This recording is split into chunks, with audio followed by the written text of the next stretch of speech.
العوافي عليكم يا حبايبي. انا هقول لكم حاجة بتسمعوها كتير لكن مش عارفين ايه معناها وبتتقال امتى. العبارة بتقول ده عامل زي كيس الجوافة. يعني ايه عامل زي كيس الجوافة؟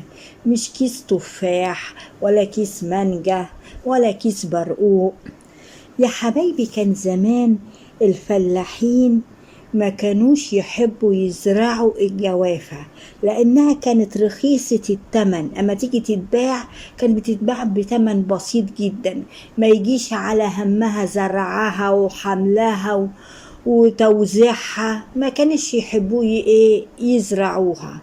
كانوا بيزرعوها في حالة واحدة بس، بيحددوا الأراضي بيها. يعني الأرض فلان تتحدد بزرعة جوافة عن أرض فلان التانيين، يعني تحديد الأراضي.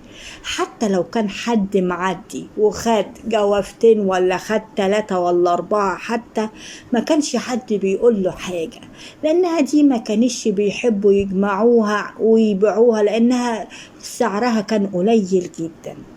وتمر الأيام والسنين وبقت الكلمة تتقال على البني آدمين.